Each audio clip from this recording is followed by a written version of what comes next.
ಶುರು ಮಾಡಿ.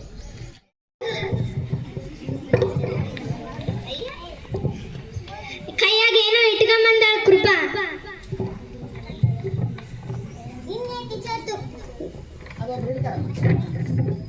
ನಿನ್ನೆ ಟೀಚರ್ ತುಂಗಭದ್ರಾ ಅಣೆಕಟ್ಟಿನ ಬಗ್ಗೆ ಪಾಠ ಮಾಡಿದ್ರಲ್ಲ, ನೀವ್ಯಾರು ಬಿಡ್ಸ್ಕೊಂಬಂದಿಲ್ಲ?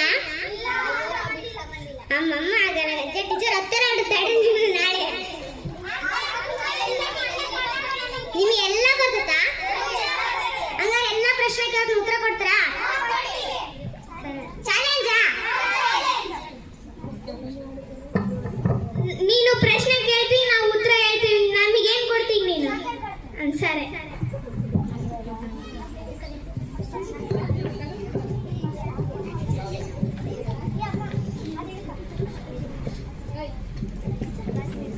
ಅಣೆಕಟ್ಟು ಎಂದರೇನು?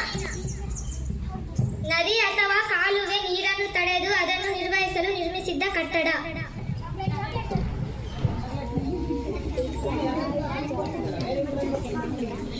Very good. ತುಂಗಭದ್ರಾ ಅಣೆಕಟ್ಟು ಎಲ್ಲಿದೆ? ತುಂಗಭದ್ರಾ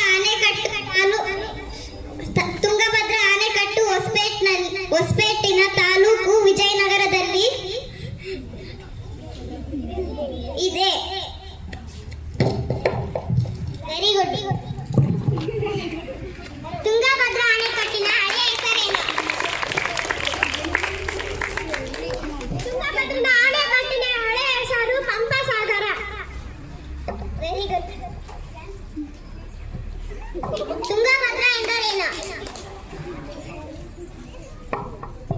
ತುಂಗಾ ಮತ್ತು ಭದ್ರಾ ಎನ್ನುವ ಎರಡು ನದಿಗಳು ಶಿವಮೊಗ್ಗದ ಕೋಡ್ಲಿಯಲ್ಲಿ ಸೇರಿ ನದಿಗಳು ತುಂಗಭದ್ರಾ ಎಂಬ ಹೆಸರಿನಿಂದ ನದಿಯಾಗಿ ಹರಿಯುತ್ತದೆ. Very good. ತುಂಗಭದ್ರಾ ಅಣೆಕಟ್ಟನ್ನು ಯಾರು ಕಟ್ಟಿದರು? ತುಂಗಭದ್ರಾ ಅಣೆಕಟ್ಟನ್ನು 1953 ಕಟ್ಟಿದ್ರು. ವೇಪ ಕೃಷ್ಣಮೂರ್ತಿ, ಪಲ್ಲಿಮಲ್ಲಿ ಪಾಪಯ್ಯ ಮತ್ತೆ ತಿರುಮಲೆ ಅಯ್ಯಂಗಾರ್ ಇವರೆಲ್ಲ ಕಲಿತು ಪ್ಲಾನ್ ಹಾಕೊಂಡು ಕಟ್ಟಿದ್ರು. Very good.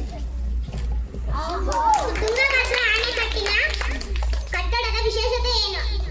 ತುಂಗಭದ್ರಾ ಅಣೆಕಟ್ಟಿನ ವಿಶೇಷತೆ 33 ಕ್ರೇಸ್ ಗೇಟ್ಗಳಿವೆ. ಎತ್ತರ 49 ಮೀಟರ್, ಉದ್ದ 2449 ಮೀಟರ್. Very good.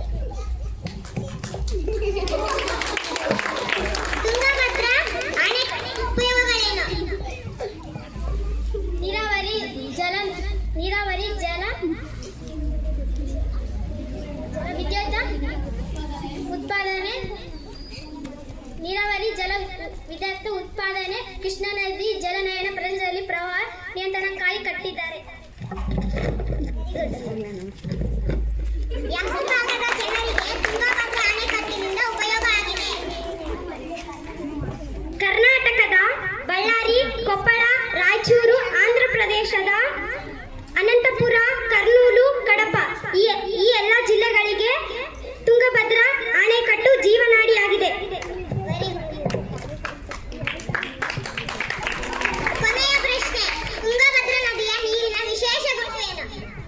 ಗಂಗಾ ಸ್ನಾನ ತುಂಗಪಾನೆ ಎನ್ನುವಂತೆ ಇಡೀ ಪ್ರಪಂಚದಲ್ಲಿಯೇ ಅತಿ ಸಿಹಿಯಾದ ನೀರು ಹೊಂದಿರುವ ನದಿ ತುಂಗಭದ್ರಾ.